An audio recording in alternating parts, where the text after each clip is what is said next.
नमस्कार, मी doctor Vijaya Thakare Nandurkar from Nandurkar hospital, Pavni district Bhandara. आज परत एका आरोग्याच्या समस्येवर आपण चर्चा करणार आहोत आणि ते म्हणजे ॲझोस्पर्मिया। खूप जणांनी ऐकलं असेल, पुष्कळ पेशंट सांगतात की ॲझोस्पर्मिया झालेला आहे। त्याचे काय कारण आहे, त्याचे काय सिम्पटम्स आहेत, लक्षण आहेत आणि आपण याच्यावर काय ट्रीटमेंट घेतलं पाहिजे याच्यावर आपण बोलणार आहोत। अनेक पेशंट आमच्याकडे येतात इन्फर्टिलिटीसाठी। पुष्कळ जोडपे आमच्याकडे येतात की ज्यांना प्रेग्नन्सी राहत नाही आहे, लग्नानंतर 1 वर्ष झालं आहे, कोणाला 2 वर्ष झाले आहे। अनेक असे पेशंट आहे ज्यांच्या लग्नाला 10-10, 15-15 वर्ष झाले आहे, परंतु प्रेग्नन्सी राहत नाही। खूप सारे ट्रीटमेंट इकडे तिकडे घेत असतात। तर प्रेग्नन्सी न राहण्याचे अनेक कारणं आहे। फिमेलमध्ये वेगळे कारणं आहे, मेलमध्ये वेगळे कारणं आहेत।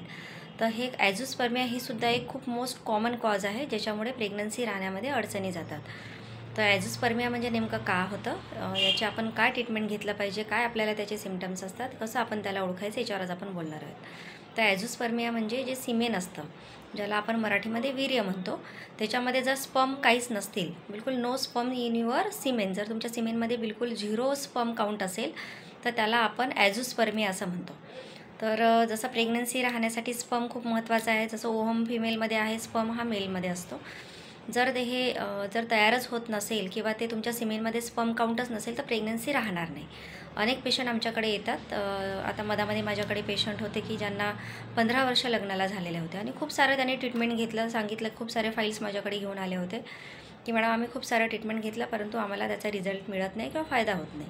पण सगळ्यात महत्त्वाचं आहे तुमचं डायग्नोसिस, तुमचं निदान होणं खूप जरुरी आहे की नेमकं कारण काय आहे, कशामुळे प्रेग्नन्सी राहत नाही। जेव्हा मी इन्व्हेस्टिगेशन त्यांना करायला सांगितलं, त्यांना ॲझोस्पर्मिया होतं, म्हणजे त्यांच्या सिमेनमध्ये स्पर्मच नव्हतं।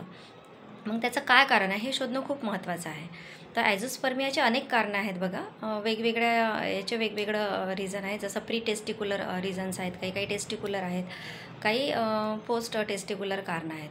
तर कसं असते बघा, जसं टेस्टीज असतं, टेस्टिकल्स जे असतात ते स्पर्म तयार करतं आणि हे स्पर्म तयार होऊन तुमचं रिप्रोडक्टिव्ह जी ट्रॅक्ट असते त्याच्यामध्ये हे स्पर्म जातात, तिथे एक फ्लूइड असते, त्याच्यासोबत हे स्पर्म हे मिक्स होतात आणि सिमेन फॉर्म होते। सिमेन म्हणजे वीर्य तयार होते।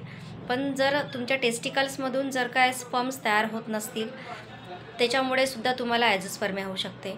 किंवा टेस्टिकलमधून स्पर्म तयार होत आहे परंतु तुमची जी रिप्रोडक्टिव्ह ट्रॅक्ट आहे त्या ट्रॅक्टमध्ये जर कुठे अडथळा होत असेल, त्या अडथळ्यामुळे तुमच्या फ्लूइडमध्ये जर ते पूर्ण मिक्स होत नसेल तर त्याच्यामुळे सुद्धा तुम्हाला सिमेनमध्ये तुम्हाला स्पर्म हे दिसणार नाहीत, येणार नाही, त्याच्यामुळे सुद्धा ॲझोस्पर्मिया होऊ शकते। तर याचे अनेक कारणं आहेत। मग तुमच्या टेस्टिकल्सचं तुमच्या स्ट्रक्चरमध्ये काही प्रॉब्लेम असू शकते, टेस्टिसच्या तुमच्या फंक्शनमध्ये काही इम्बॅलन्स झाला असेल तर त्याच्यामुळे होऊ शकते। तुमच्या रिप्रोडक्टिव्ह जी ट्रॅक्ट आहे त्याच्यामध्ये कुठे ऑब्स्ट्रक्शन असेल, ऑब्स्ट्रक्टिव्ह ॲझोस्पर्मिया त्याला म्हणतात, त्याच्यामुळे सुद्धा होऊ शकते। किंवा कुठलं हार्मोनचं इम्बॅलन्स, याचे अनेक कारणं आहे बघा।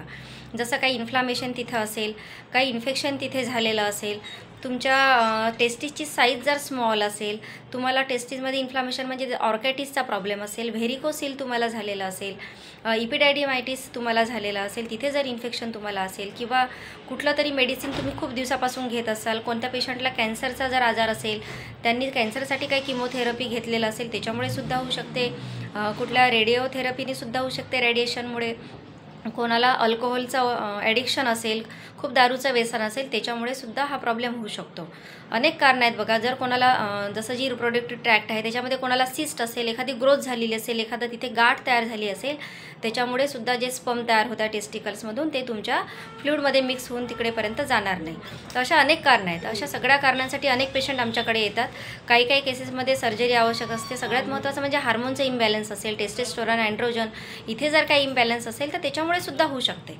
तर होमिओपॅथीचं मेडिसिन खूप चांगल्या प्रकारे याच्यात काम करते। मधात माझ्याकडे पेशंट होते ज्यांना व्हेरिकोसिल झालेलं होतं, तर होमिओपॅथीमध्ये खूप चांगलं ऑर्कॅटिससाठी, व्हेरिकोसिलसाठी, तुमचा टेस्टिस बरोबर फॉर्म करत नसेल तुमचा स्पर्म्स, तर त्याला ॲक्टिवेट करण्यासाठी सुद्धा खूप चांगल्या प्रकारे औषधी कामं करतात।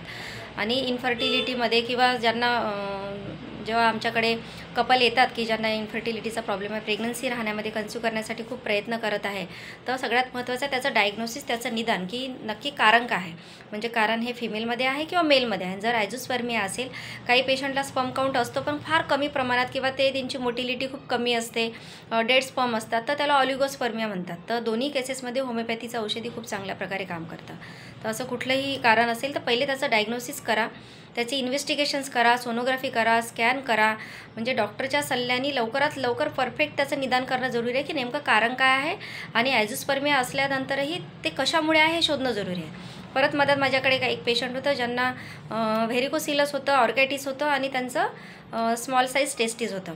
तर अशा केसेसमध्ये जेव्हा आपण औषधी द्यायचं आहे पेशंटला, पण त्यांचं टेस्टीजमध्ये सुद्धा आपल्याला काही इन्व्हेस्टिगेशन टेस्ट करावं लागतात की तिथे स्पर्म तयार होत आहे किंवा नाही.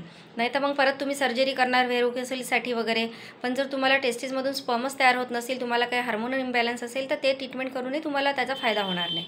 म्हणून सगळ्यात पहिले इन्व्हेस्टिगेशन्स, त्याचं डायग्नोसिस, परफेक्ट निदान आणि नंतर ट्रीटमेंट. असं स्टेप बाय स्टेप बरोबर केलं तर तुमचं वेळ वाया जाणार नाही. कारण पुष्कळ पेशंट येतात, 10-10, 15-15 वर्ष झाले लग्नाला. पेशंट आर्थिकदृष्ट्या थकलेले असतात, पेशंट मानसिकदृष्ट्यासुद्धा थकलेले असतात. कारण सगळ्यांनी सांगून इकडे नातेवाईक वगैरे कोणी म्हणतात इकडे जा, कोणी म्हणते तिकडे जा, कोणी म्हणते गावठी औषध घ्या, कोणी काही सांगून ते दिवस वाया जातात, वेस्ट होतात आणि परफेक्ट निदान होत नाही. आणि जेव्हा निदान होते तेव्हा वय वाढलेलं असते आणि खूप सारे प्रॉब्लेम्स, कॉम्प्लिकेशन्स तिथे येण्याचे चान्सेस असतात. म्हणून लवकर डायग्नोसिस, लवकर त्याचं ट्रीटमेंट आपण घेतलं पाहिजे. थँक्यू. धन्यवाद.